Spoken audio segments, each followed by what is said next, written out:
it will. It's been too hard living, but I'm afraid to die. 'Cause I don't know what's up there beyond the sky. It's been a long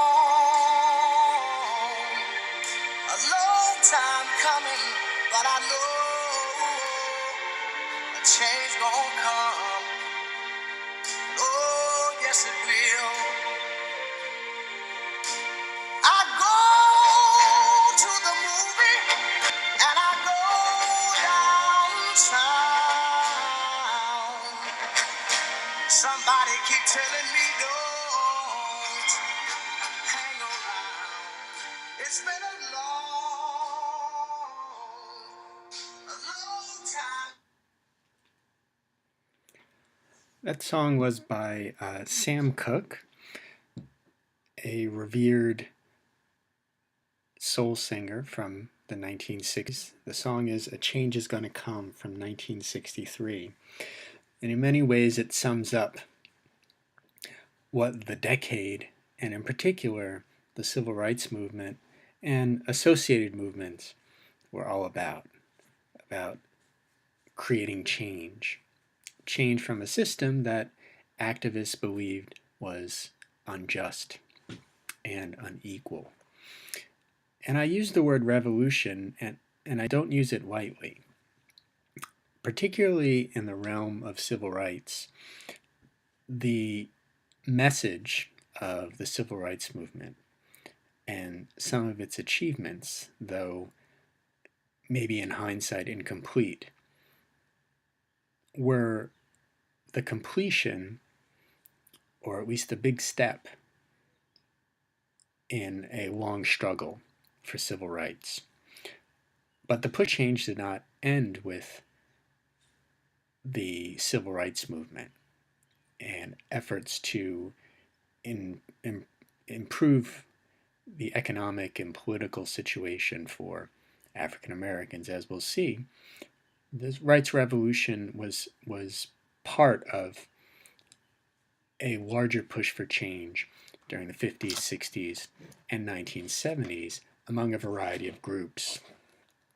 And start by talking about the civil rights movement and the resulting revolution, and then carry on to talk about other movements from the post-World War II period that in their own right changed the nation in dramatic ways.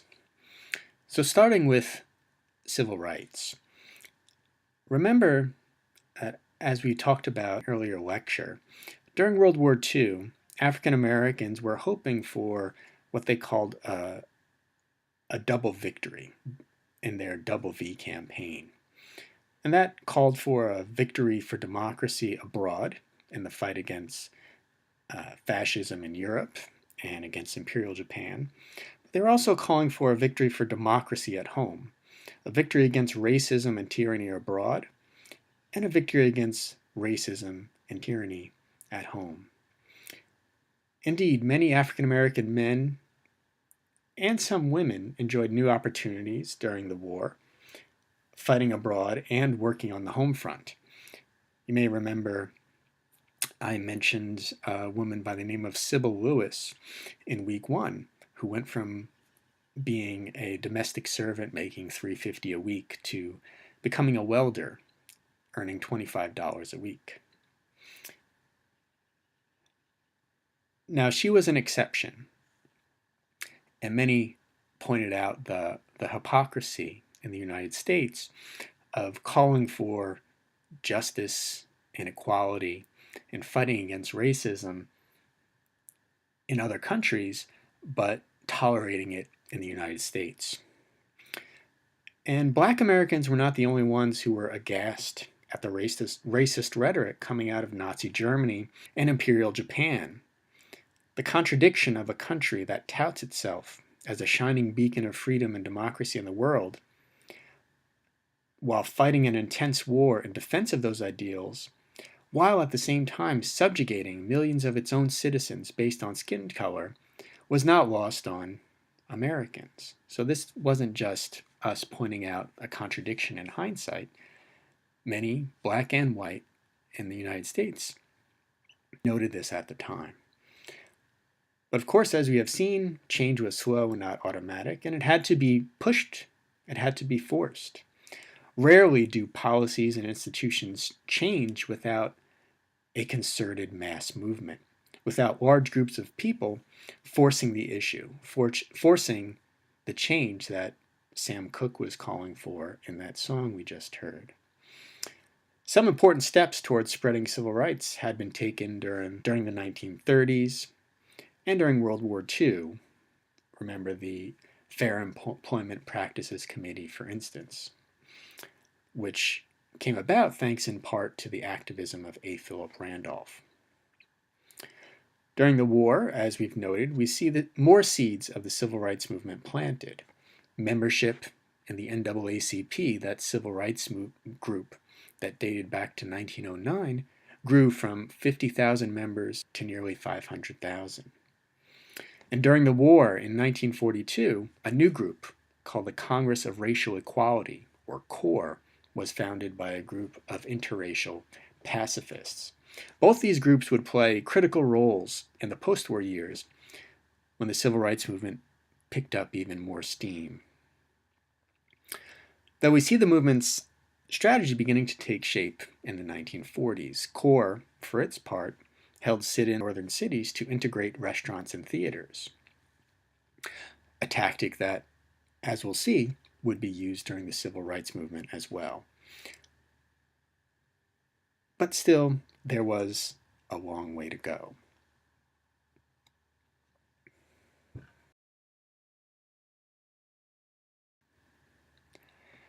This image here is of a literacy test given in the state of Louisiana in the pre-civil rights era. Now take a look at these questions, and we'll look at a few more. So note that this test is to be given to anyone who cannot prove a 5th grade education. The instructions are to do what you are told to do in each statement, nothing more, nothing less. One wrong answer means you fail the test. You have 10 minutes to complete it. Now look at these questions and instructions. Draw a line, the number or letter of this sentence. Draw a line under the last word in this line. Now that sounds straightforward. Cross out the longest word in this line. Do these seem like important skills for a voter? Draw a line around the shortest word in this line. Circle the first letter of the alphabet in this line. How would you do on this test? Would you score 100% so far? In the space below, draw 3 circles, one inside engulfed by the other. By the way, answer all these in preparation for the final. Some others. Above the letter X, make a small cross. Take a look at some more of these questions. What do you think the point of this is? Who took these tests and why? Remember what I said? How long somebody had to complete this? We're already on question 19. Could somebody get through 19 questions in just 10 minutes? Draw a triangle with a blackened circle that overlaps only its left corner? What? Why? What's the point? Spell backwards forwards? Print the word vote upside down, but in the correct order? There are more questions. Print a word that looks the same whether it is printed forwards or backwards. Write down on the line provided what you read in the triangle below. What is all this? More questions. We're up to question 28. And there are 30 questions, supposed to be answered in 10 minutes, with such useful skills as drawing circles with interlocking parts. So you may have figured out by now what this literacy test is about. This literacy test is about disenfranchising African Americans in Louisiana. The goal was to make these tests so confusing,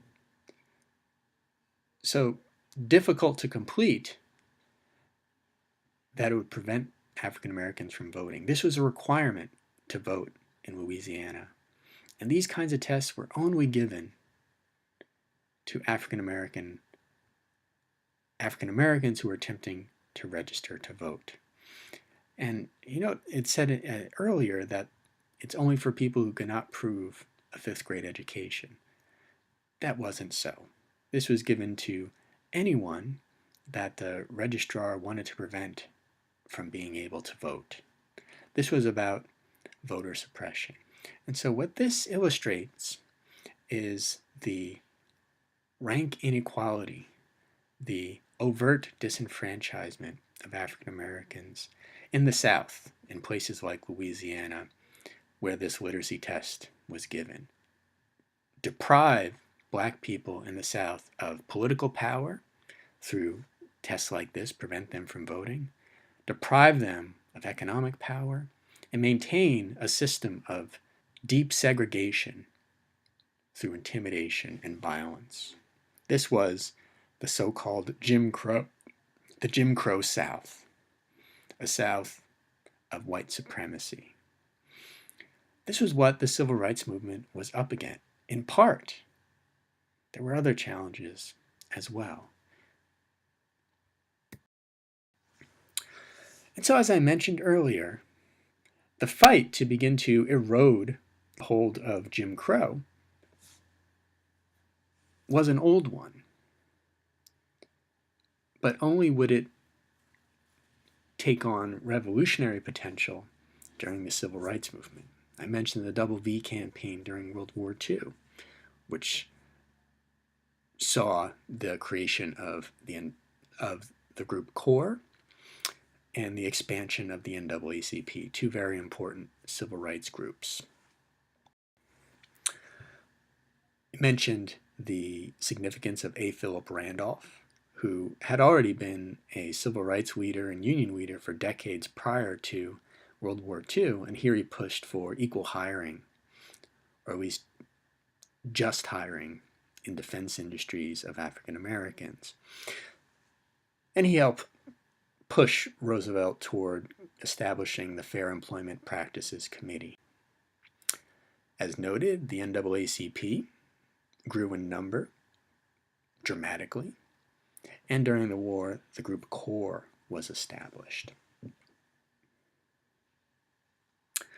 Still, with these efforts, the main priority for the nation was, of course, winning the war, and there would be substantial work to do in the years ahead. There was a long way to go. In October 1947, a commission on civil rights was appointed by President Harry Truman, and it issued a report called To Secure These Rights, and you see the cover there. And this report was one of the most devastating indictments ever published of racial inequality in America. It called on the federal government to assume responsibility for abolishing segregation and ensuring equal treatment in housing, employment, education, and in the criminal justice system. The impact of race relations on the nation's ability to conduct the Cold War was not far from Harry Truman's mind.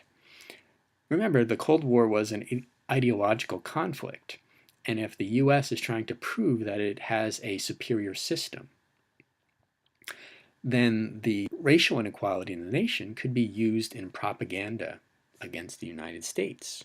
And this was in part a concern of Truman and others. Truman, for his part, noted that if the United States were to offer the rest of the world a, quote, choice of freedom or enslavement, it must, quote, correct the remaining imperfections in our practice of democracy, so that America is a beacon for the world.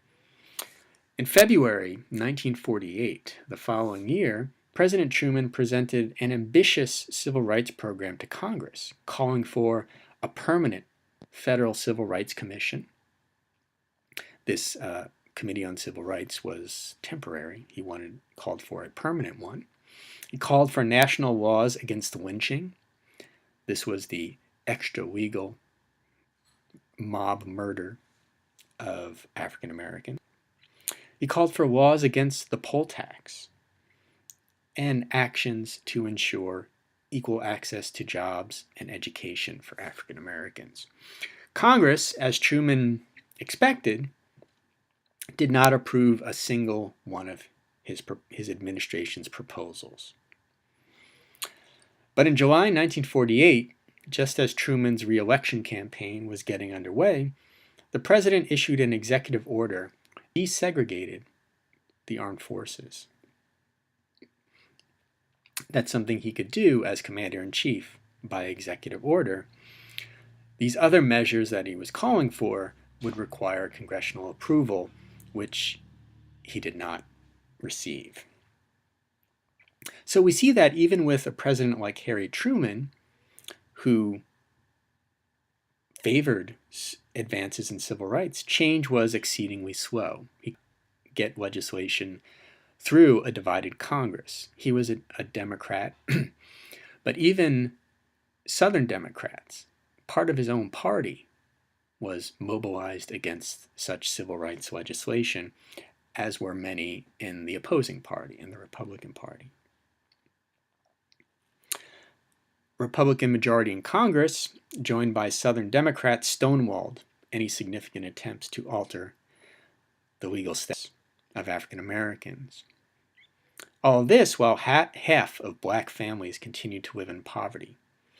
Northern cities and suburbs were segregated, with white Americans enjoying superior access to jobs, schools, homes, and public facilities. In the Jim Crow South, the picture was at its bleakest, for their segregation was enshrined in law and enforced by violence. It was becoming more and more clear that change would have to come from elsewhere. In other words, from somewhere besides the federal government. Change, as it almost always does, would have to start from the bottom among the people and work its way up.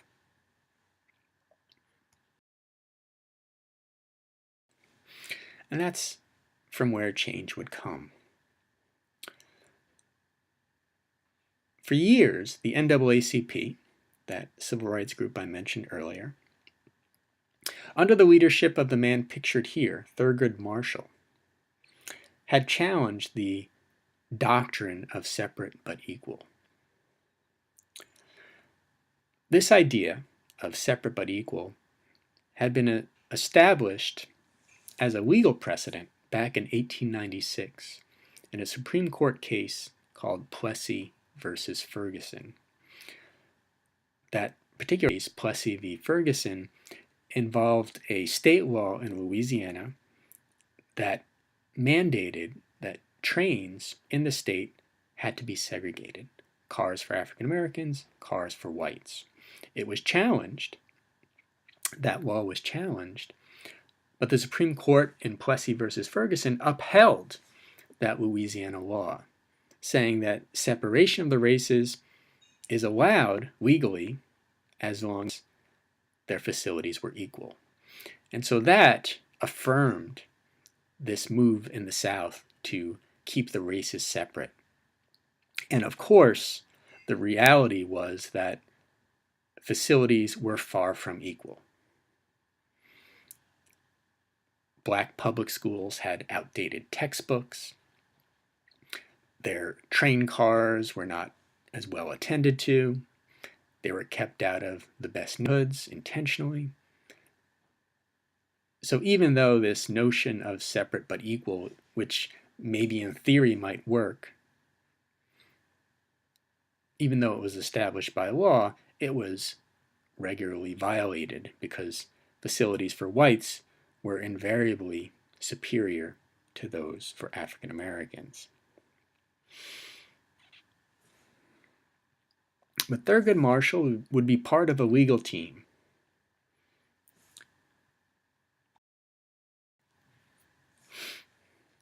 that would bring a case that makes its way to the Supreme Court, Brown versus Board of Education, 1954.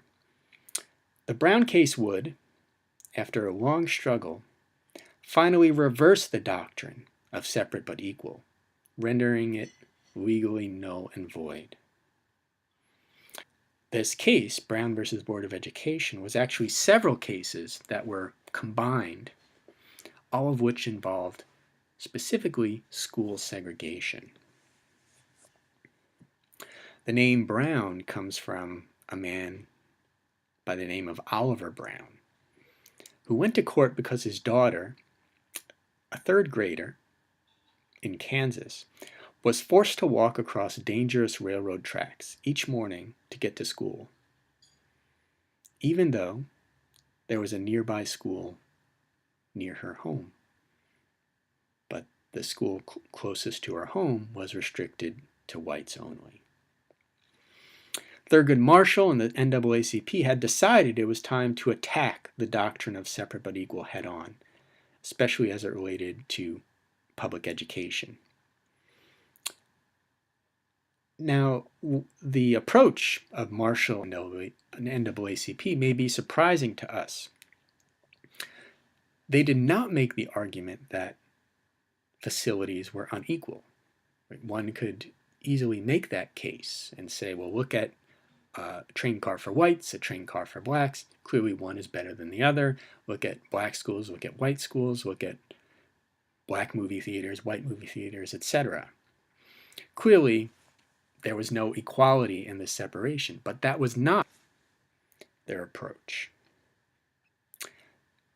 Marshall and the NAACP argued that even with the same funding and the same quality of facilities, segregation was inherently unequal, since it stigmatized one group of citizens as unfit to associate with the other.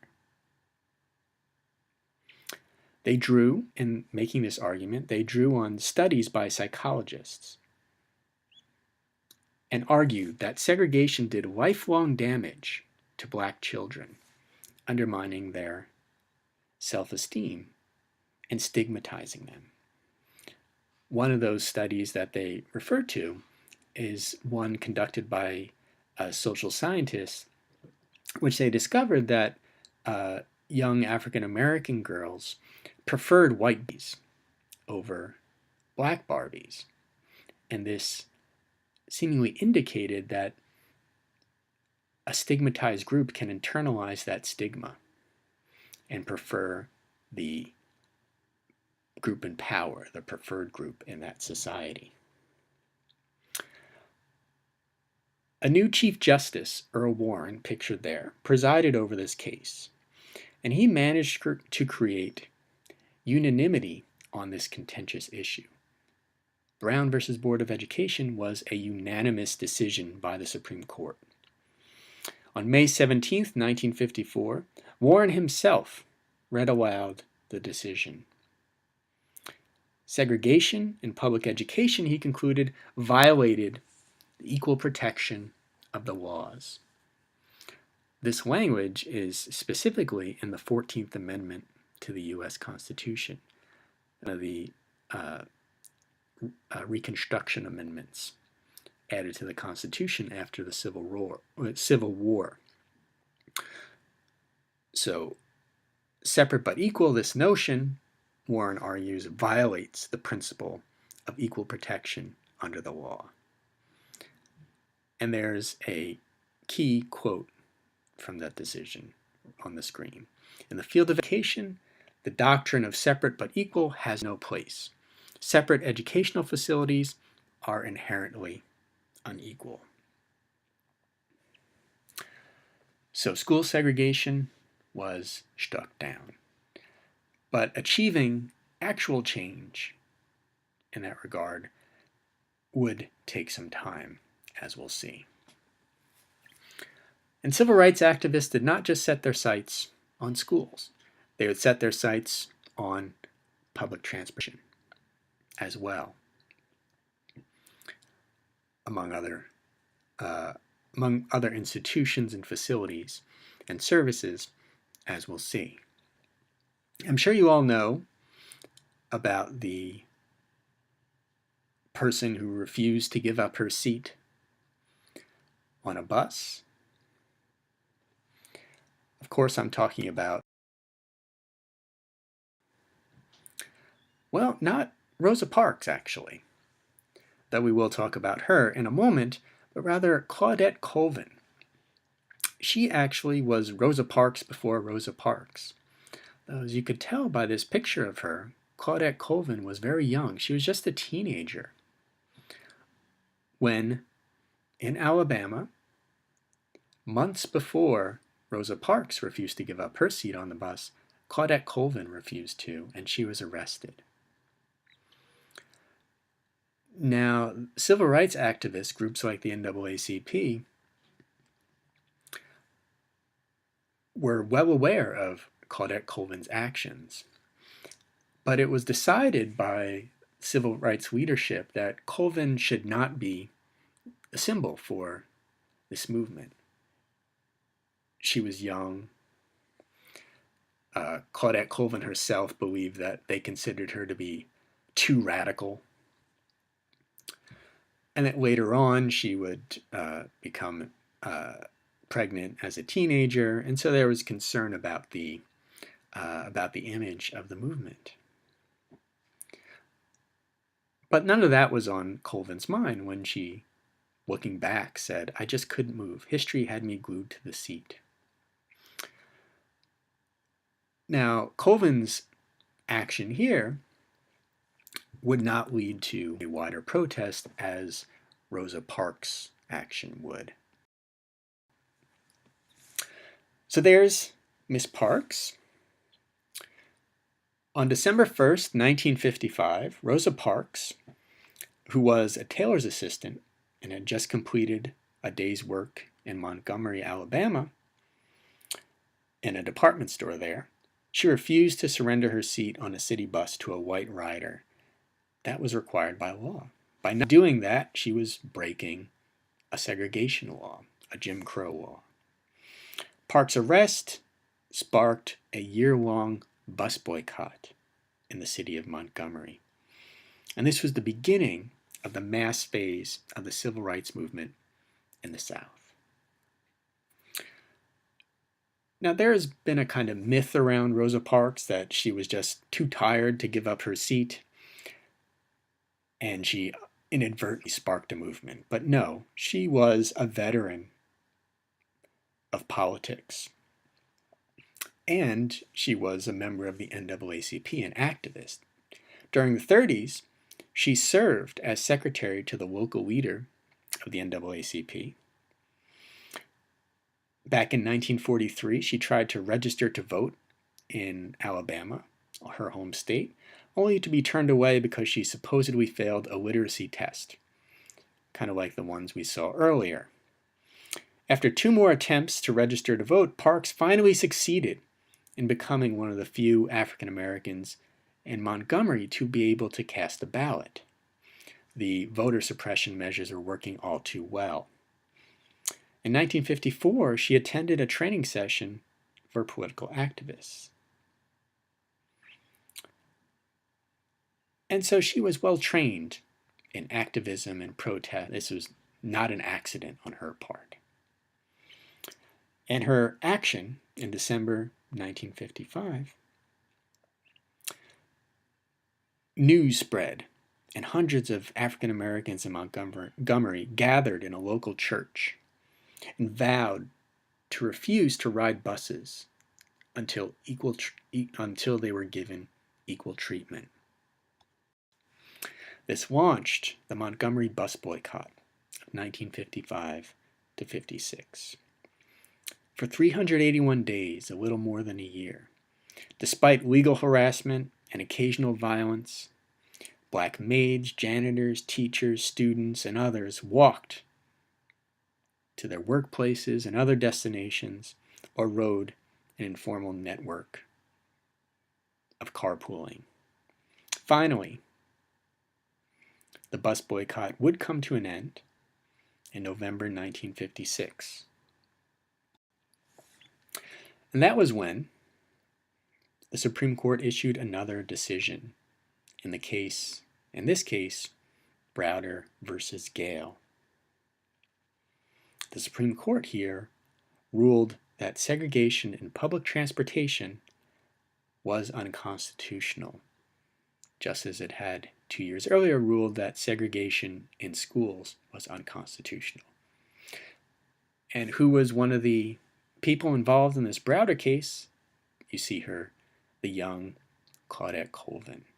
So she would not give up, even though her actions on a bus earlier did not spark the boycott as Park's action did. Still, she kept pushing and helped achieve a successful conclusion to the bus boycott when the Supreme Court ruled that segregation in public transportation was unconstitutional. The boycott ended in triumph. So this Montgomery bus boycott marked a turning point in post-war American history. It launched a movement for racial justice, and a particular kind of movement with a particular approach. This was a nonviolent crusade based in the black churches in the South. It gained the support of Northern liberals and focused unprecedented and unwelcome international attention on the country's racial policies. And of course, it marked the emergence of a young man, 26-year-old at the time, Martin Luther King Jr. King had recently arrived in Montgomery, Alabama to become pastor of a Baptist church there. He had come from Georgia. And he would emerge to become the movement's national symbol. On the night of the first protest meeting in the boycott, King's call to action electrified the audience. He said, "We," this is a quote, "we, the disinherited of this land, we who have been oppressed so long, are tired of going through the long night of captivity. And now we are reaching out for the daybreak of freedom and justice and equality."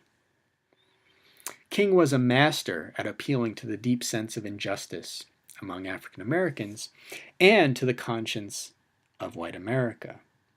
Having studied the writings on peaceful disobedience by the famous Indian activist Mohandas Gandhi and others, as well as the nonviolent protests of CORE, the group I mentioned earlier, King outlined a philosophy of struggle in which evil must be met with good, hate must be met with Christian love, and violence must be met with peaceful demands for change. Difficult, no doubt. With momentum from the success in Montgomery, in 1956, King took the lead in forming the SCLC, the Southern Christian Leadership Conference, a coalition of black ministers and civil rights activists to press for desegregation. Now, of course, it's one thing to pass laws or for the Supreme Court to issue decisions. It was another, however, to see them put into practice, to see their effects, especially in the face of massive resistance from Southerners. In 1956, after a federal court ordered that a young African-American woman should be allowed admission to the University of Alabama, a mob prevented her from registering, and the Board of Trustees expelled her. With no action from state or federal authorities, the university remained all white into the 1960s. So it was going to take more than court decisions, even from the highest court in the land, the Supreme Court, for change to actually take effect. In 1957, however, President Eisenhower did act to enforce desegregation.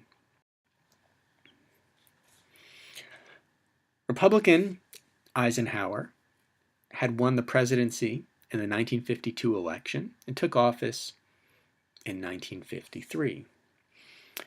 He had appointed Earl Warren Chief Justice, but will later admit to regretting that decision. He thought Warren was too much of an activist judge, forcing change too quickly. Still, the president, Eisenhower in this case, was the law enforcer in the land, and his hand was forced by the actions of Arkansas's governor in 1957. This is 3 years after the Brown decision, saying that segregation in schools is unconstitutional.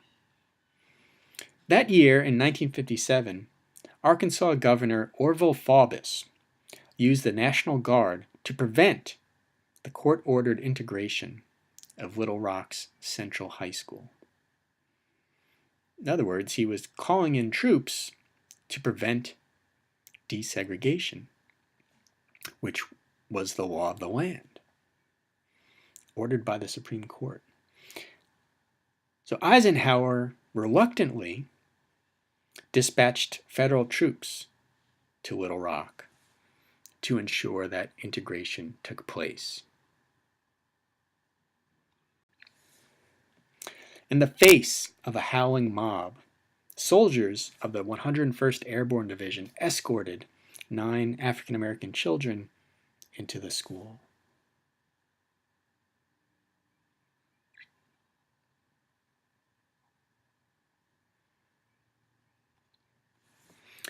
And escorted them out of the school for their own protection. This kind of resistance slowed the pace of desegregation. When Eisenhower left office in January 1961, less than 2% of black students attended integrated schools in the South. Change was moving at a snail's pace, and much more work needed to be done. And not just in schools and on buses. On the afternoon of February 1st, 1960, 4 students, pictured here, from North Carolina Agricultural and Technical State University, a largely African American college in Greensboro, North Carolina, entered the local Woolworth's department store. This was a chain, Woolworths, throughout the country. People could buy convenient goods, and also it had a wine counter. After making a few purchases, the young men sat down at the lunch counter, an area that was reserved for whites. Though, as you see, look who's behind the counter. An African American could work there, but was not supposed to sit at the lunch counter. That was declared for whites only. These students were told that they could not be served, but still they remained in their seats until the store closed. They returned the next morning and the next. As the protest continued, other students, white and black, joined in. And demonstrations spread across the country. You know, these are not, this is a private business, right? This is Woolworths. It's a private business that serves a public function, selling goods and food. So this is different from, say, a city bus or a public school. So this is a different front in the fight for civil rights. After resisting for 5 months, Woolworths in July 1960 agreed to serve African American customers at its lunch counters. The sit-in reflected frustration at the slow pace of racial change, and in many ways long 1960s, a decade of mass political activism and massive revolutionary social change. And it's worth noting that, remember, these are college students, and this kind of activism would really take root among the young. With these sit-ins, college students for the first time stepped onto the stage of American history as the leading force for social change. In April 1960, Ella Baker, pictured there, who herself was a longtime civil rights organizer, called a meeting of young activists in Raleigh, North Carolina. About 200 black students and a few white attended. And out of that gathering, called by Ella Baker, formed the Student Nonviolent Coordinating Committee, commonly known as SNCC, which was dedicated to replacing the culture of segregation with what SNCC members called, quote, a beloved community. One characterized by racial justice, one in which African Americans were empowered to take control of the decisions that affected their own lives. SNCC continued organizing sit-ins and protests. A note who was at that meeting with the formation of SNCC, John Lewis, pictured there, someone we will talk more about in a few moments. He is currently a congressman from the state of Georgia. So SNCC would continue the protest movement, and here's how SNCC activists were greeted.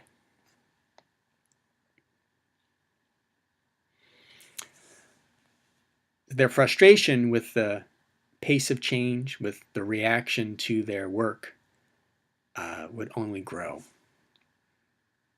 because white segregationists were not going to give up easily.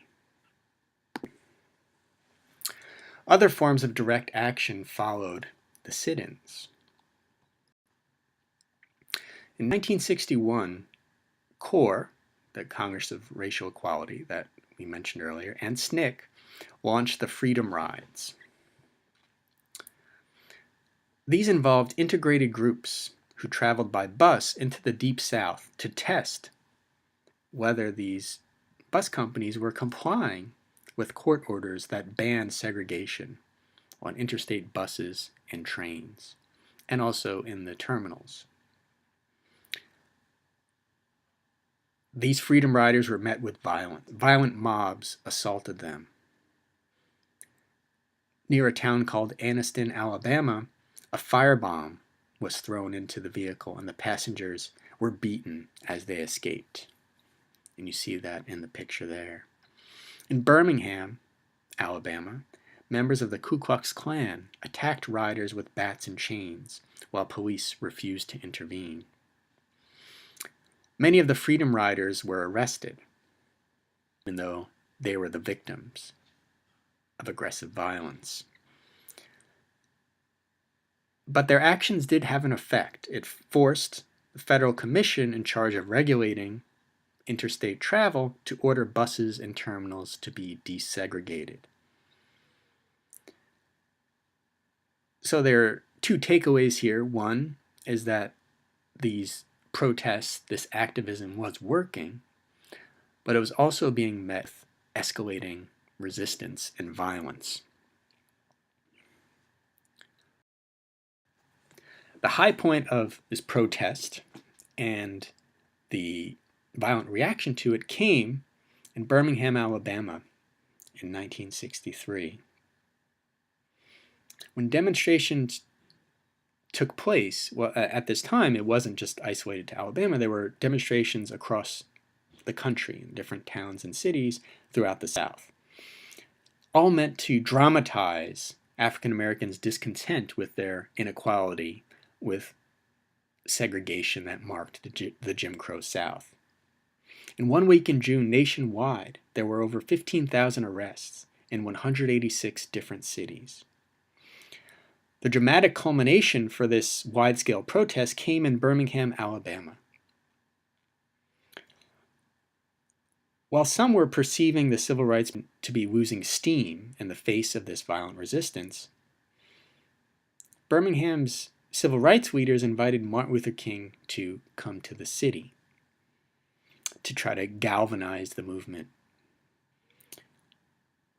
After King was released from jail for violating a ban on demonstrations in the city, King made a bold decision in May 1963.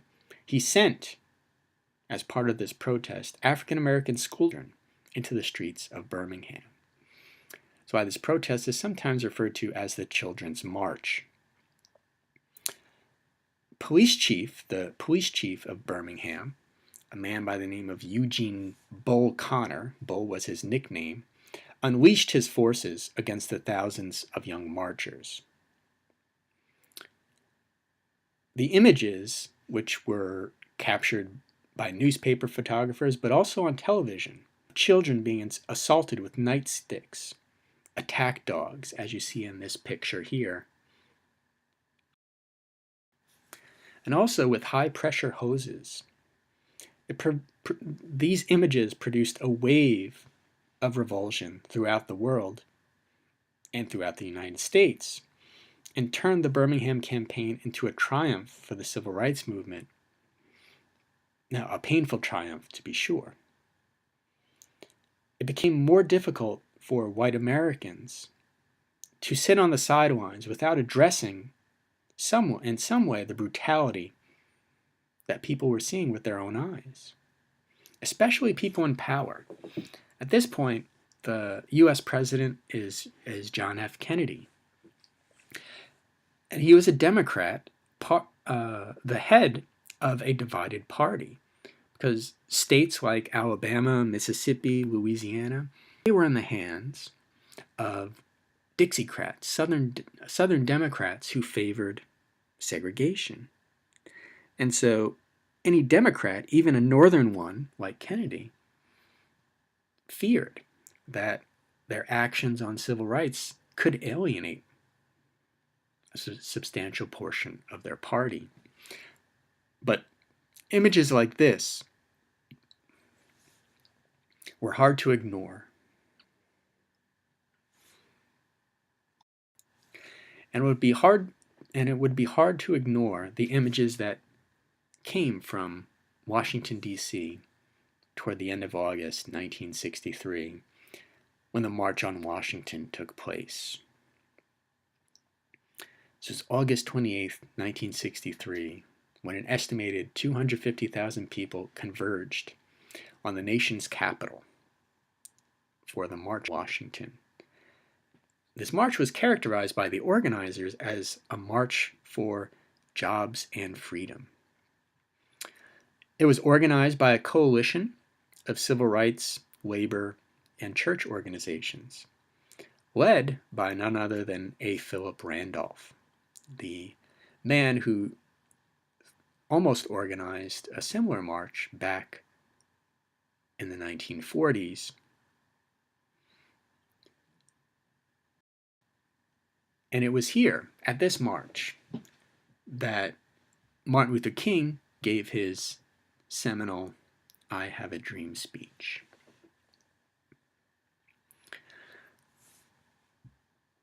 And note what else is on the screen there. You have, of course, Martin Luther King waving to the crowd. You have a button from that day, March on Washington for Jobs and Freedom. The image of that man, who's a far less recognized and recognizable figure, that is Bayard Rustin,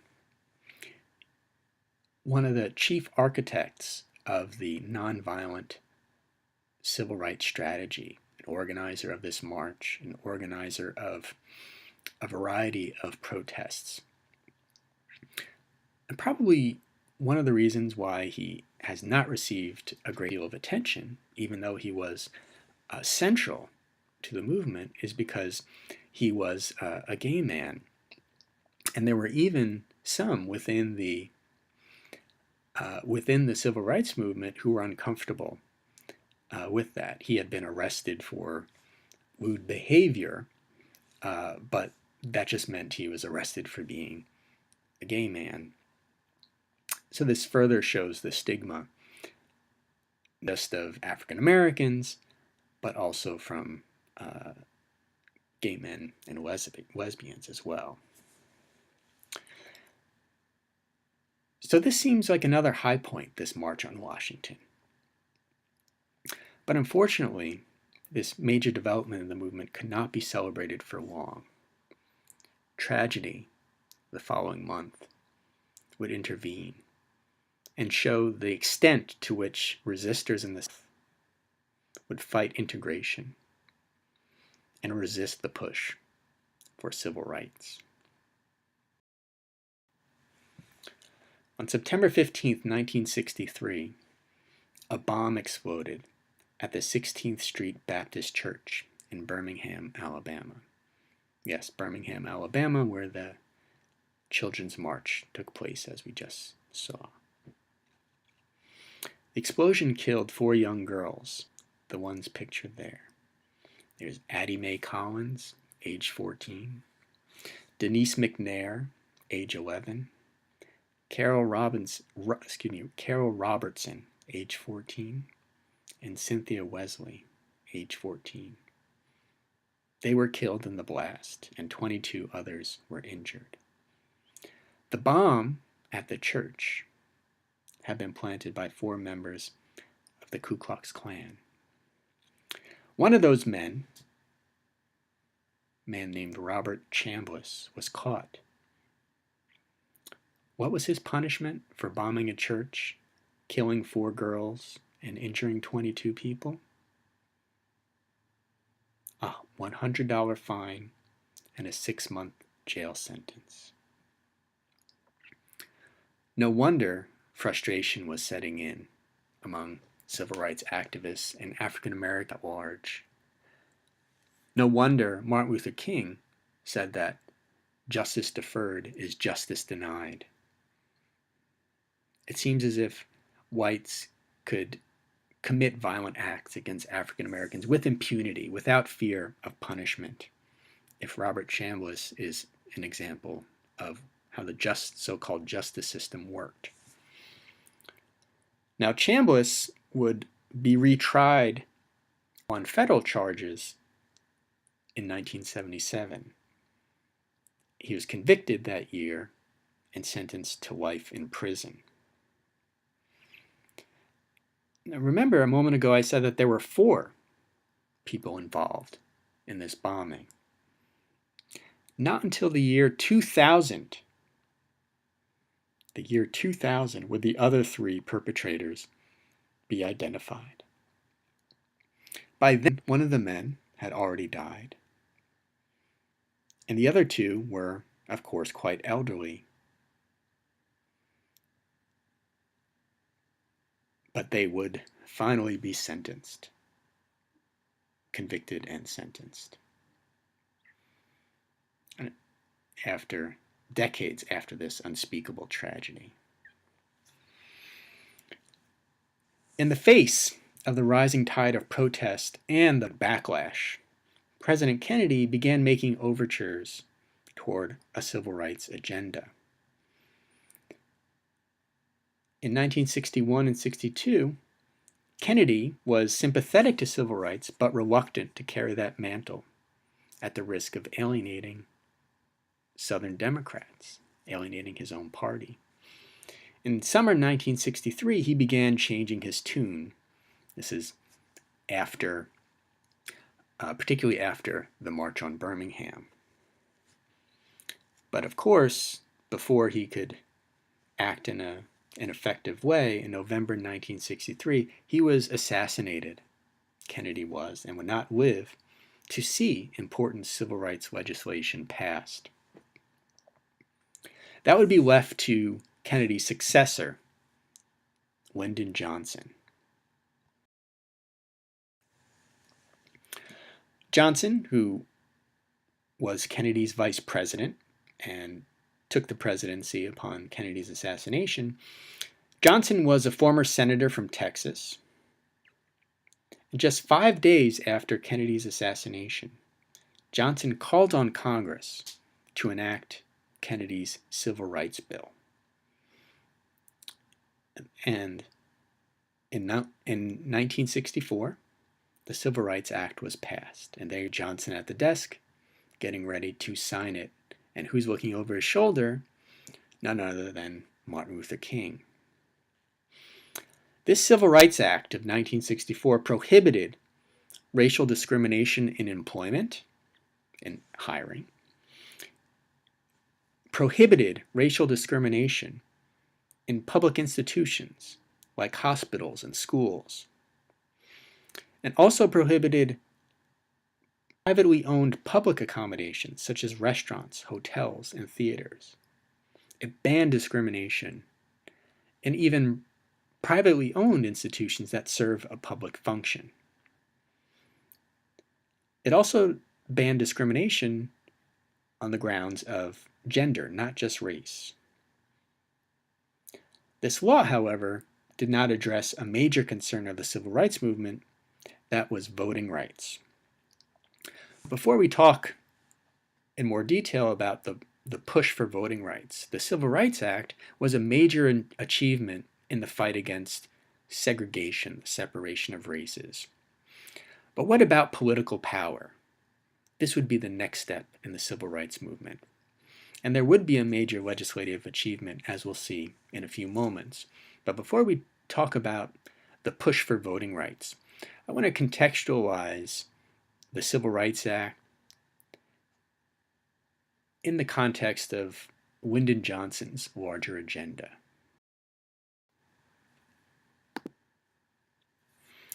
Lyndon Johnson called his agenda the Great Society, and combating segregation was just one part of it, this larger project. And he passed a whole slate of legislation. Included among those was the Economic Opportunity Act of 1964, which involved a host of anti-poverty programs meant to assist those in greatest need. Now, this would help African Americans who were disproportionately poor, but also anyone, in theory, anyone who was poor. So this was not specifically a civil rights act, but rather more a push for some kind of class justice.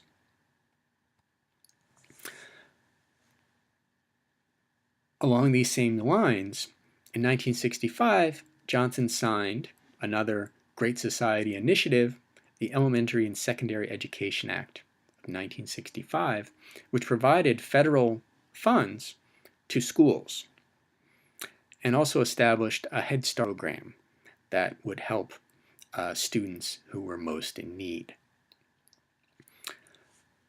So as you see, Johnson had a very ambitious agenda, trying to capitalize on this liberal moment where there was a highly active and activist U.S. population calling for an active government to intervene in the interest of greater social justice. Another major development in Johnson's attempt to establish what he called the Great Society were amendments to the Social Security Act. Social Security had been established back during the Great Depression in 1935, and this included old age pensions, support for people with disabilities, and people who were out of work. This amendment to the Social Security Act established healthcare programs, Medicare for the elderly, and Medicaid for the poor and disabled. And these, of course, are still in existence and are political hot potatoes. As they were originally devised, these were meant to provide people with the greatest need.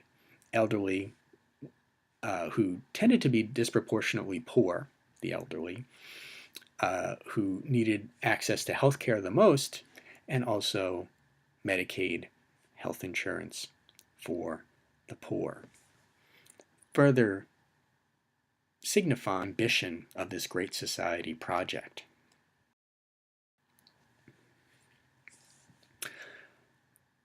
The face of the nation would begin to change once again, starting with the Immigration Act of 1965.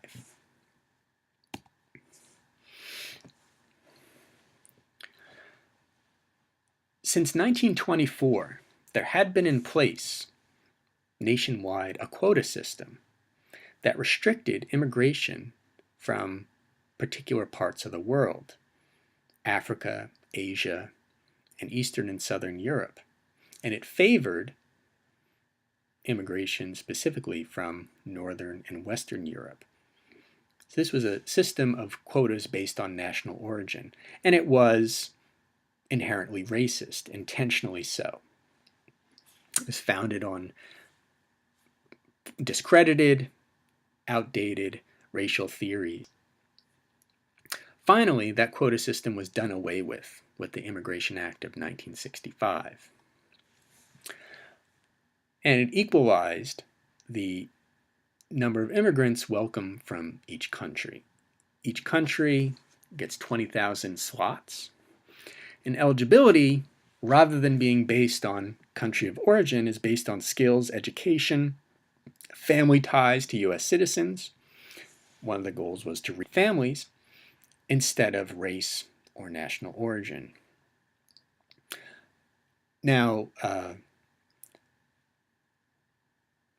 some are not happy with the system as it currently exists because there isn't a demand for 20,000 Swedes to come to the United States anymore, but there are far more people who want to come from places like Mexico.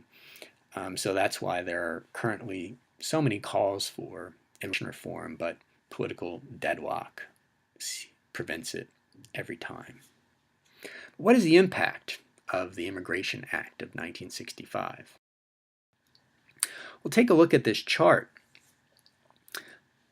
If you follow this chart, if you start from 1901 to 1910, that was an earlier high watermark in immigration to the United States. And the bulk of that immigration came from Eastern and Southern Europe. The number one contributor of immigrants during that time was Italy. You see immigration begin to dip the following decade in the 19-teens. That's in part because of World War I. And then you see in the next decade it dips even further, and that's because of those immigration restrictions, those quotas that they were put in place in the 1920s. And then the following decade, it declines even further because not only are those restrictions in place, but it's also a time of depression in the United States, so there's less incentive for people to come here. We see in the 40s a slight uptick, in the 50s an uptick, in 60s and 70s, and then in the 80s, 90s, and today we see a major third wave of immigration, and it looks a lot different from the immigration waves in the past. The number one contributor of immigrants is Mexico. Other countries in Central and South America, and we're seeing more and more people from India, Pakistan, Korea. I know. The current wave looks a lot different from earlier waves of immigration. So this was all part of this Great Society project. But from the point of view of civil rights activists, this all was well and good. But they had their eyes on a different prize, and that was voting rights for African Americans, the rights that had been denied them, sometimes violently. And so in that effort, in the summer of 1964, civil rights activists from the North, African American and white, formed coalitions and launched massive voter registration drives in Mississippi, one of the most segregated states in the Union. They called it Freedom Summer. This was met with outpouring of violence. which included 35 bombings, numerous beatings. As part of that violence, in June 1964, 3 young activists, pictured here, Michael Schwerner, James Chaney, and Andrew Goodman, disappeared. Turns out they were kidnapped and murdered by a group led by a local sheriff.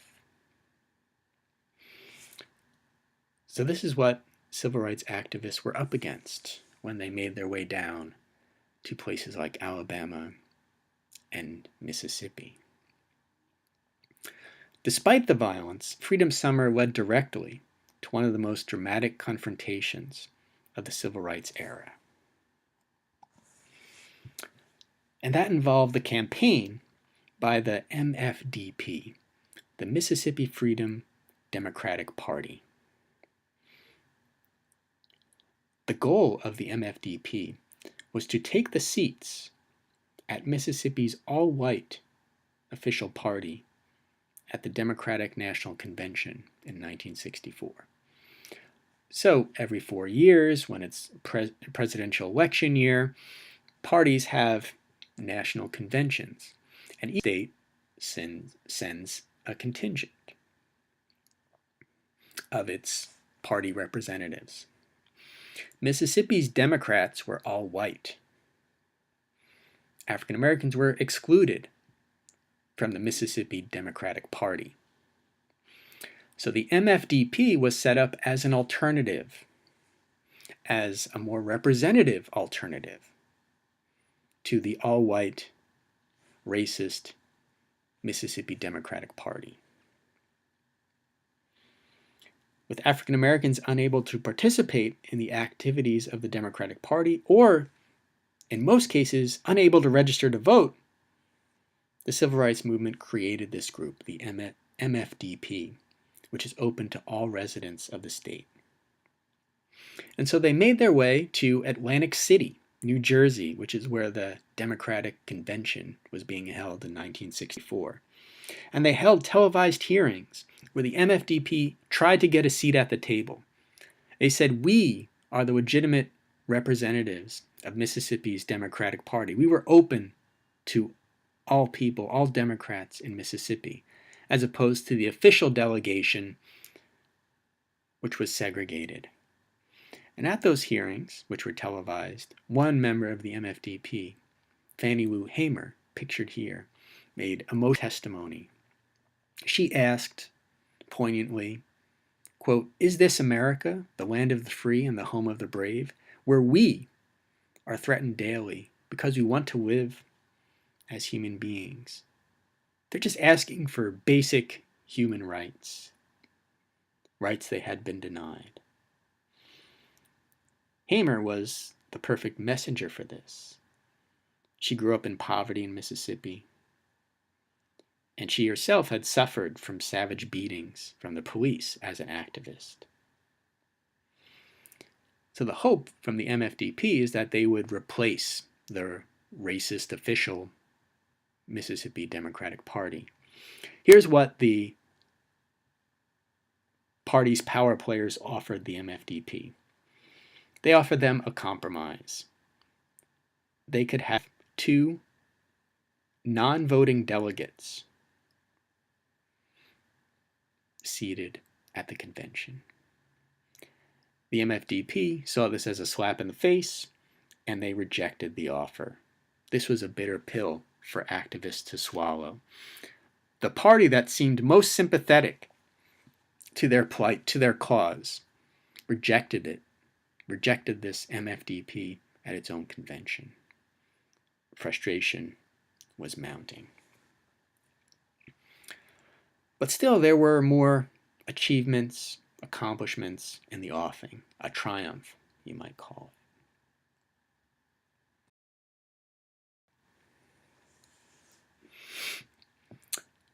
The city of Selma, Alabama came to the attention of Martin Luther King and other civil rights activists, in part because another activist, a man by the name of Jimmy Lee Jackson, was murdered near there. He had been part of a protest group that was protesting what they considered to be the unlawful arrest of another activist. At this protest, state police descended upon the protesters and started busting heads. And they chased Jimmy Lee Jackson into a cafe with his family. And as he was trying to protect his mother, he was shot and killed.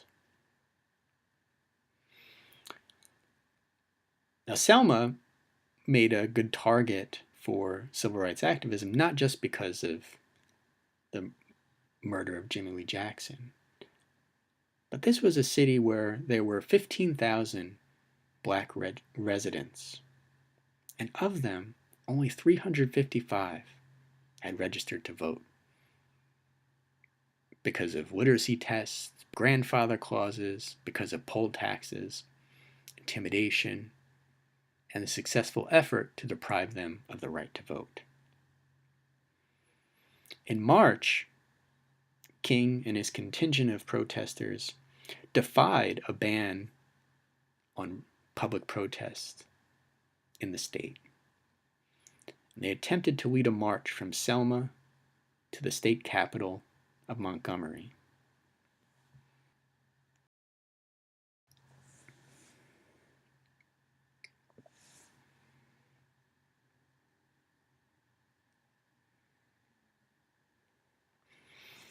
The marchers, trying to make their way from Selma to Montgomery, they found themselves on Edmund Pettus Bridge, pictured here. Edmund Pettus, by the way, and the bridge is still named after him, was a former leader of the Ku Klux Klan. When the marchers reached the bridge leading out of Selma, that Edmund Pettus Bridge, state police assaulted them with cattle prods, whips, and tear gas. There you see John Lewis, whom we saw earlier, one of the founding members of SNCC, the current congressman. Once again, violence perpetrated against nonviolent demonstrators and marchers flashed across Americans' TV screens, compelling, once again, the federal government to take action. In response, Congress quickly passed the Voting Rights Act of 1965, and Lyndon Johnson signed it. The Voting Rights Act of 1965 allowed federal officials to oversee registration of voters. And it also required states that had a history of voter suppression to clear any new voting laws with the Department of Justice at the federal level. So the Voting Rights Act with the Civil Rights Act were two major legislative achievements of this civil rights movement. But some of the problems that the civil rights movement was trying to address were far more entrenched and harder to point a finger at and change.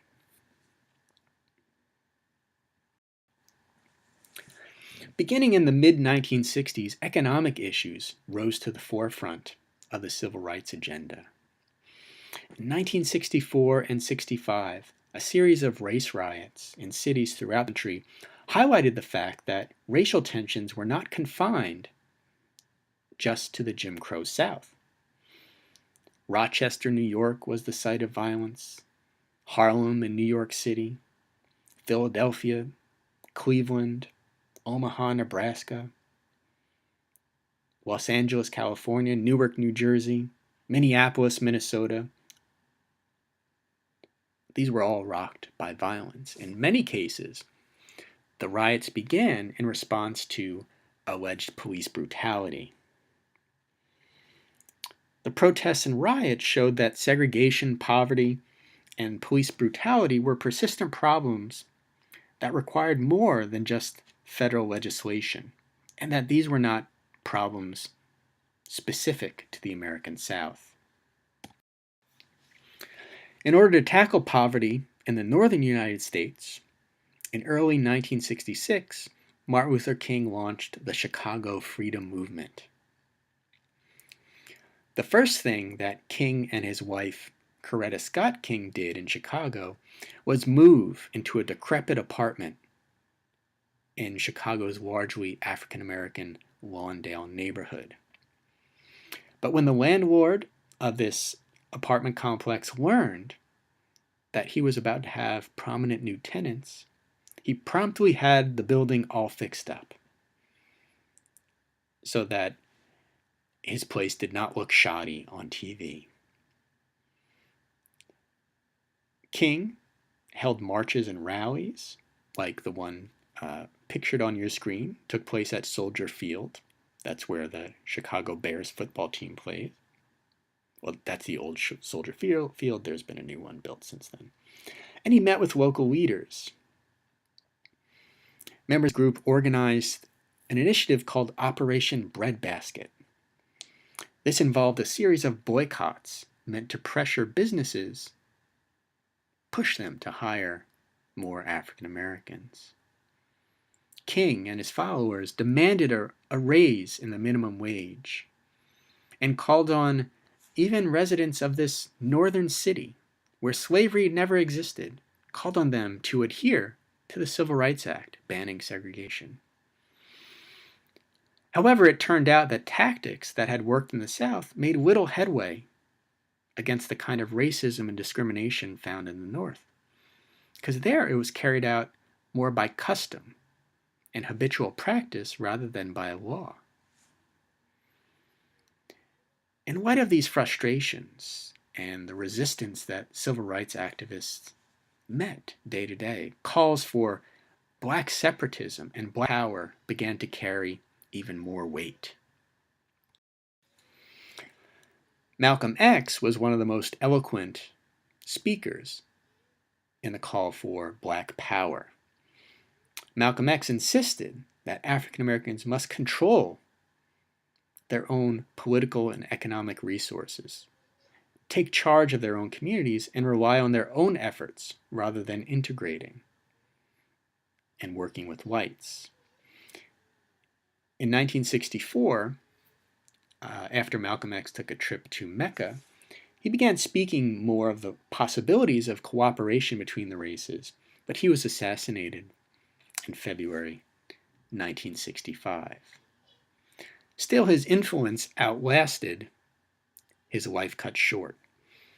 He was the intellectual father of Black Power, a slogan that came to national attention in '96. In 1966, SNCC leader Stokely Carmichael used the term Black Power during a civil rights march in Mississippi. Black Power, the slogan, became a rallying cry for those who were bitter over the federal government's failure to stop violence against civil rights workers, bitterness over white attempts to shape movement strategy, as at the 1960 Democratic National Convention, and frustration with the civil rights movement's failure to have any impact on economic problems in African American neighborhoods. Now, Black Power could mean many different things to many different people. For some, it simply suggested electing more African American representatives and officials. Or some went further and said that Black Power meant that African Americans were a colonized people within the United States who must fight a revolution to achieve their own independence and determine their own futures. But however this term was employed, the idea reflected the radicalization of young civil rights activists and sparked an explosion of racial self-assertion, reflected in part in the slogan, "Black is beautiful." There were some who feared that the calls for integration reflected a kind of shame of blackness. And so they asserted their pride in their skin color, in their history, in their traditions.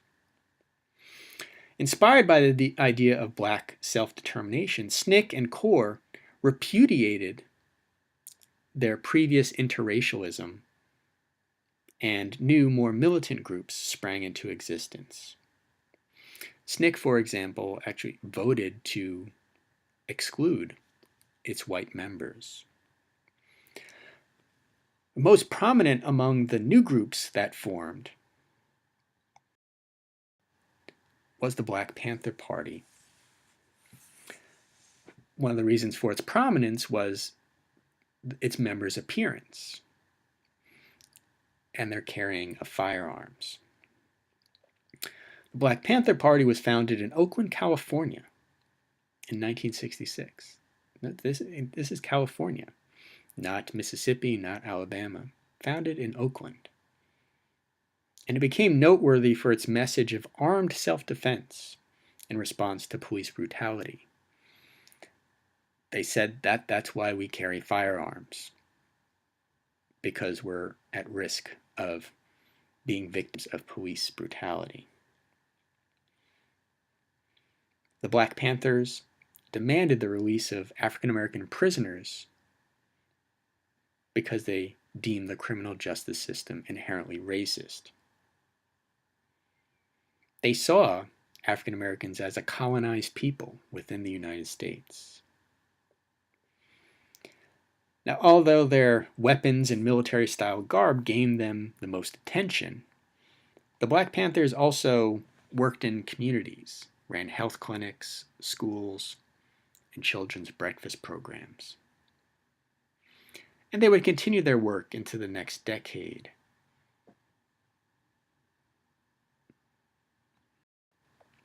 But of course, more disappointment, more fear, more frustration, more grief would come. In 1968, Martin Luther King was assassinated, killed. In the wake of his death, more riots swept the country, from Washington, D.C. to Chicago, across the country, which raised the question again of how much progress is being made. And it's still an open question. Certainly, you could point to major achievements, the Civil Rights Act, the Voting Rights Act, and major developments since. But there are also a number of unanswered questions and much more progress to be made. And not just in the area of African American civil rights. There were also organized women's movements in the 1960s and 70s. The fervor for social change spread beyond Black communities. Women played significant roles in those civil rights movements. They were heavily involved in the environmental movement and a number of movements not specifically related to women's rights. And we've seen examples of this: Ella Baker, Fannie Lou Hamer, countless others. Women would also work in the anti-war movements, which we'll talk about in another lecture. But often, as women became involved in these movements, they were relegated to a subordinate role. And this subordinate role reflected their prescribed role in larger American society. When the 1960s began, only a small handful of women held political office. Jobs were largely still divided into male and female professions. And major universities limited the number of women they admitted. There were actually quotas restricting the number of women in medical schools, law schools, colleges, and universities. In many states, husbands still controlled their wives' earnings. As late as 1970, the state Supreme Court in Ohio held that a wife was, quote, at most, a superior servant to her husband without, quote, legally recognized feelings or rights. 1970, the highest court in Ohio said women do not have legally recognized feelings or rights, and that they are, at best, superior servants to their husbands. Women's rights movements had made significant gains in the past, most notably and most recently winning the right to vote in 1920 with passage of the 19th Amendment. But the public reawakening of feminist consciousness did not get its start again until the publication of Betty Friedan's book in 1963, The Feminine Mystique. In this book, The Feminine Mystique, published in 1963, Betty Friedan wrote of what she called, quote, the problem that had no name. Friedan herself was an educated housewife who felt a vacuum in her life, as if she weren't reaching her full potential. And this problem had no name because who would listen to a woman talking about this problem at the time? If she spoke with her husband saying, I feel unfulfilled, he would dismiss that problem. Say, what are you complaining about? You get to sit home, care for the house and the kids while I bring home the bacon. Stop complaining. So that's why the problem had no name. It was hard to identify, hard to express, difficult to get people to listen. But Friedan found that her book would have a major impact. She was flooded with letters from women who related to her idea that the suburban dream had for some become a nightmare. One woman from Atlanta wrote her and said, quote, freedom was a word I had always taken for granted. I had voluntarily enslaved myself. Now there's powerful language, a powerful word choice, enslaved myself. A lack of freedom. The idea that they felt restricted by prescribed gender roles. The Feminine Mystique focused attention on yet another gap between American rhetoric of equality and a different reality.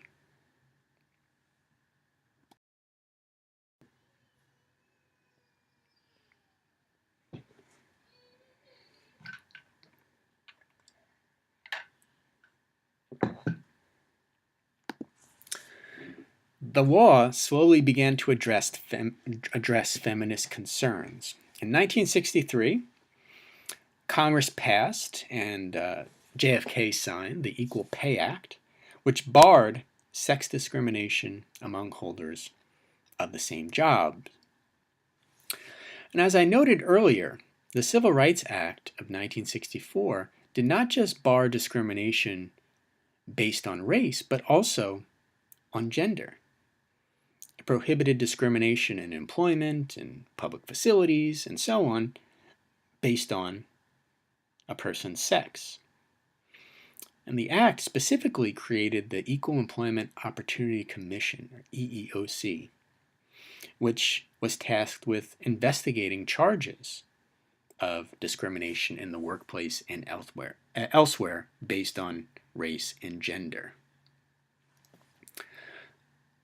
But even with these pieces of federal legislation, women's work on the ground was just getting started. The year 1966 saw the formation of National Organization for Women, or NOW. The first president of NOW was Betty Friedan. Now, NOW was made up mostly of middle-class white women like Friedan, and they shared her experiences as a well-educated woman who felt that she wasn't living up to her potential. So NOW grew out of the resurgence of middle-class feminism, you could say. But this did not address or appeal to all women who were interested in advancing women's rights. At the same time that NOW was being formed and doing its work, a different female revolt was brewing within the civil rights and student movements. Ironically, as I noted earlier, within organizations that were agitating for civil rights, pushing for human rights, women found themselves relegated to typing, cooking, and cleaning for their male coworkers, fellow activists. Some were pressured to have sex with the men. And what would become known as women's liberation movements, the assumption of male supremacy seemed as deeply rooted in the civil rights movement, anti-war movement, student movements, as it was in society at large. And so it would take a grassroots movement to try to dislodge notions of male supremacy. By 1967, women throughout the country were establishing consciousness-raising groups to discuss the sources of their discontent. The time had come, they concluded, to establish a movement of their own, one that pushed even further than groups like NOW did. The new women's liberation movement burst onto the national scene at the Miss America beauty pageant in 1968, which was held in Atlantic City. Strangely enough, that's 4 years earlier, that's where the Democratic National Convention was held and where MFDP was rebuffed. So why do you think protesters chose this particular venue, the Miss America pageant? We'll take a look at those images. You see some women are calling it the Miss America cattle auction. They saw this pageant as a symptom of a larger sickness in society that denigrated women, where they were only valued for their physical appearance, not for their minds, not for their potential. Outside the pageant, on the boardwalk, women filled a freedom trash can, and you see that in the picture there, with effects of their oppression: girdles, brassieres, high-heeled shoes, copies of Playboy and Cosmopolitan, which furthered this notion that women were only valuable insofar as their sexual utility. Inside the hall, protesters unfurled banners that carried the slogans, "Freedom for Women" and "Women's Liberation." The women's liberation movement inspired a major expansion of the idea of freedom by insisting that it should be applied to the most intimate realms of life, introducing the terms sexism and sexual politics into the public debate. They insisted that sexual relations, marriage relations, and standards of beauty were political issues, just as war was, just as criminal justice, just as civil rights, just as inequality, just as all these things were. They coined the slogan, "The personal is political." What went on in bedrooms, in kitchens, in living rooms, in people's homes had a political element to it. The idea that family life actually harbors power relations in the large society and injustices in society went against this family-centered image of the 1950s. And it changed Americans' definition of freedom to stress self-actualization. Radical feminists' first public campaign demanded the repeal of state laws that banned abortions or left it up to physicians to decide whether a pregnancy could be terminated. And soon the law would be on those women's side.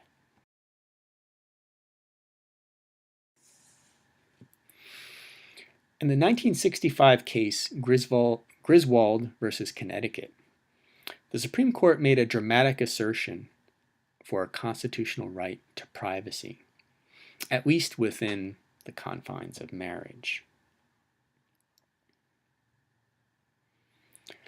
Now, this case, Griswold versus Connecticut, involved a Connecticut law that banned the use of contraception.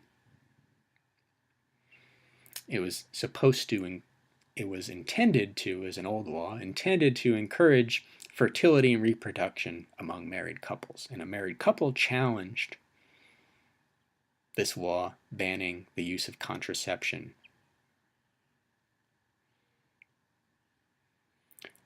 And in this decision, the Supreme Court sided with the married couple and struck down Connecticut's anti-contraception law. The justice who wrote the decision had once declared, quote, "The right to be let alone is the beginning of all freedom." Now, this is not specifically from the decision, but it shows where he's coming from, where a family in its own home should be free to decide whether it wants to grow a family or have kids at all. It's the essence of privacy, this zone where the government should not be intervening. The Supreme Court argued in their actual decision that there was a constitutionally protected, quote, zone of privacy within marriage that is implied within the Constitution. There's no specific right to privacy in the Constitution. The word privacy does not appear. There was some legal theories about a right to privacy and some earlier court decisions that suggest a right to privacy. And if one looks at the Constitution, you see that there's a right, we have a right not to be searched without probable cause, and so that suggests that we have a right to be left alone. So putting together these various pieces in the Constitution, the Supreme Court determined that there was a right to marital privacy in this 1965 case. The right to privacy became an individual right. And we see the dramatic result of that years later in the famous and for some infamous Roe versus Wade decision of 1973. This created a constitutional right for a woman to terminate a pregnancy within the first trimester. There is a misconception about Roe v. Wade. Critics of it have said that it's led to abortions on demand and without any restrictions, but that's not actually the case. The decision, if you read it, allows it abortions within the first trimester or later if the mother's life is at stake. After the first trimester, individual states have their own standards, and that's still the case today. And so we've seen African American activism, women's activism, and these are all part of a larger picture. There was an environmental movement. Students on college campuses pushed for their rights to make decisions on college campuses and speak freely on college campuses. Groups that felt marginalized were speaking up. And one of the more marginalized groups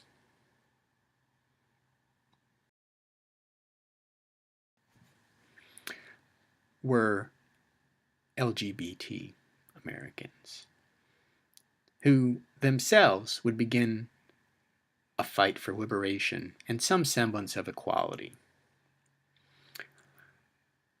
There had been a long tradition of movements of varying degrees of success for African American civil rights, for women's rights, dating back since the origins of the country.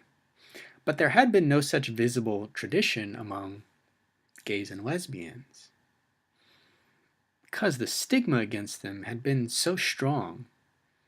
They were stigmatized as either sinful or perverted in some way. And we saw that in our last lecture when we discussed the Red Scare and the so-called Lavender Scare, in which gay people were stigmatized as being perverts. And so many interactions between people in the LGBT community took place in the shadows because the stigma was so strong. In fact, not until the 1970s would the American Psychiatric Association remove homosexuality from its list of mental diseases. Most states, at the time we're talking about, made homosexual acts illegal, and police regularly harassed the gay subcultures that existed in major cities. And just jumping ahead a bit, it wasn't until 2003, in the case Lawrence versus Texas, that the Supreme Court struck down anti-sodomy laws. And of course, it wasn't until even more recently that the Supreme Court recognized same-sex marriage as a right. So if one movement marked the advent of gay liberation, it was a 1969 police raid on the Stonewall Bar, New York's Greenwich Village. Now, this was a place that was well known to police and was frequently subject to police harassment. But this time, at Stonewall, rather than bowing to that police harassment as in the past, those at the bar, LGBT at the bar, fought back, and 5 days of rioting followed, and a movement was born. LGBT Americans stepped out into the public stage to insist that sexual orientation is too a matter of rights, power, and identity. Within a few years, gay pride marches were being held in numerous cities. And now these may be common sights, and we may look at our watch and know it's time for that parade again. If you think at the time, a group that was so stigmatized that their interactions had to be in private and secret, and if they were in public they would be arrested, a parade to say, here we are, was an act of protest. Even if today we may react and blasé about them because they're fairly common and regular.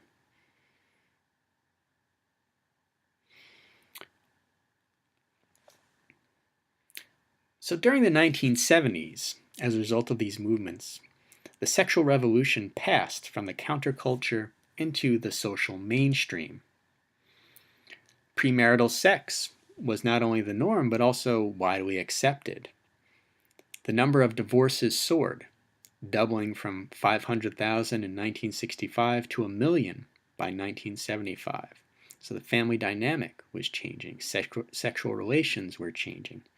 Women continued to enter the workforce at even greater numbers than in previous decades. And laws would be passed to try to adjust to this new reality. Title IX, a 1972 piece of legislation, banned gender discrimination in higher education.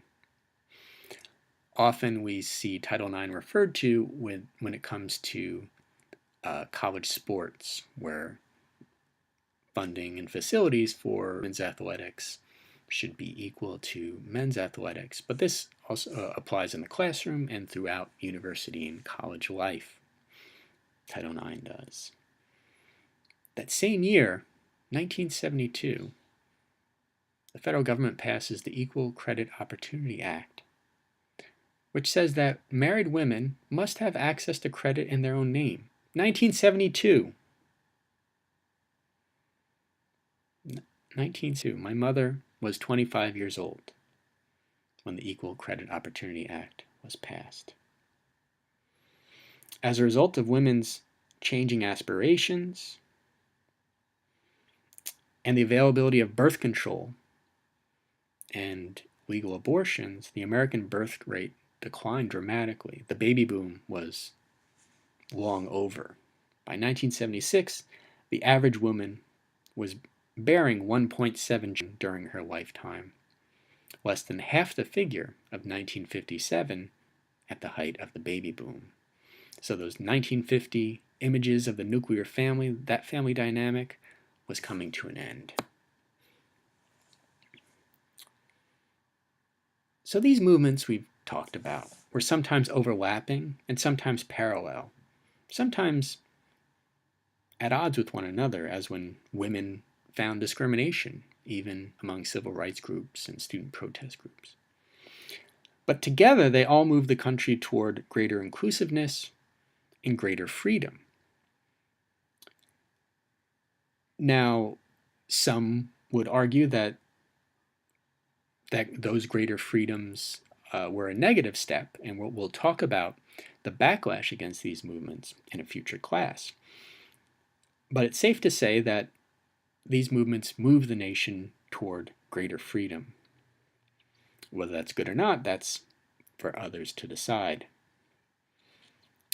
One thing that united most participants in these protest movements was opposition to the Vietnam War, something that we will get into soon.